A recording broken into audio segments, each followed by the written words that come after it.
The Unsolved Files.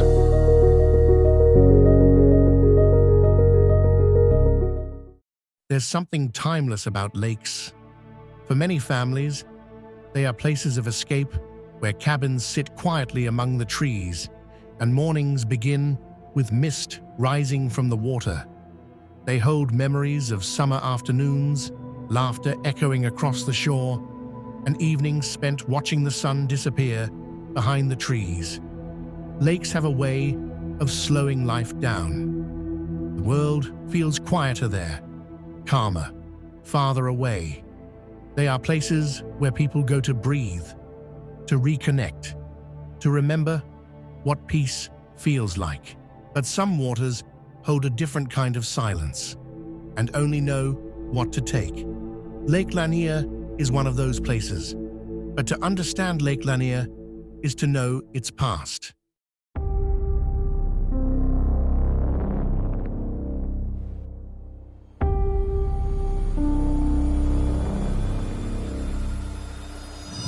Lake Lanier, one of America's most visited lakes.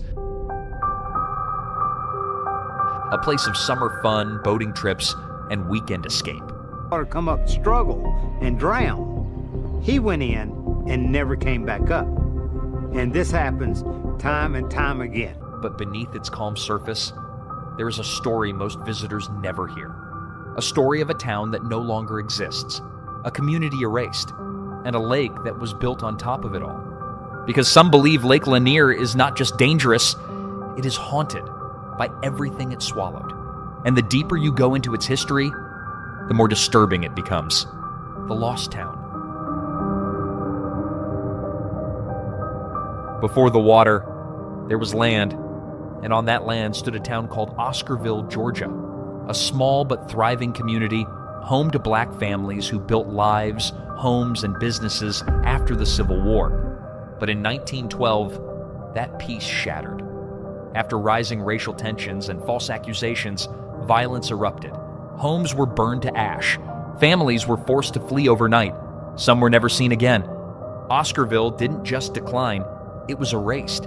And decades later, the final step of that erasure came.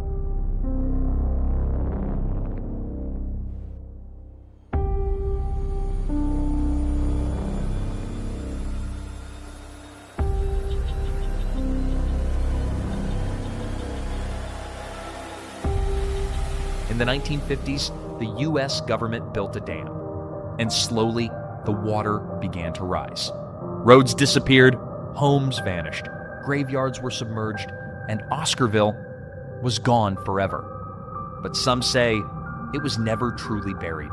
The deadly waters. In 1956, Lake Lanier officially opened.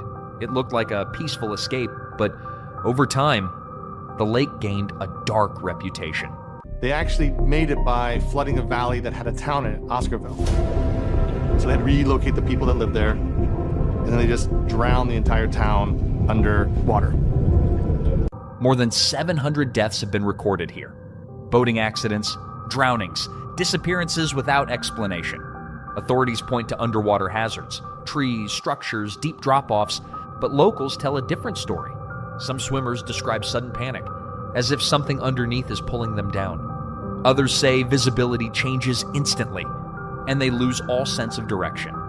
And in several cases, bodies were found far from where they were last seen, as if the lake had moved them. The ghost stories.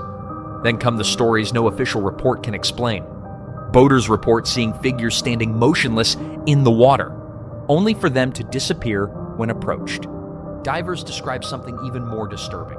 Whole structures still intact beneath the surface, roads, foundations, even remnants of homes, and sometimes something that feels like it's watching them. But the most famous legend is still told today. The Lady of the Lake, a woman in a blue dress, appearing along the shoreline at night. 2007, there was a drought, and the water went way low.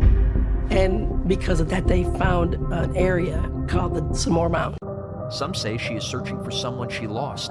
Others believe she is one of Oscarville's residents, still trapped beneath the water, unable to move on, waiting in silence for over a century. Curse or history. Skeptics say there is nothing supernatural here, just a large, heavily used lake with strong currents, poor visibility, and human error. And they are not wrong. But even experts admit Lake Lanier has an unusually high fatality rate, and history cannot be ignored. A town destroyed, lives displaced, and a place built directly on top of it all. So the question remains, are these tragedies just coincidence, or are they echoes of a past that was never allowed to rest? Lake Lanier looks peaceful from above, but beneath it, something never stops sinking. And the question is not just what lies under the water, but whether it ever left at all. Would you swim in Lake Lanier after knowing its history? It's not an ideal place for people to be swimming or boating or jet skiing or partying. The fact is, it's a dangerous place. Or would you stay on the shore and walk away? Tell me in the comments.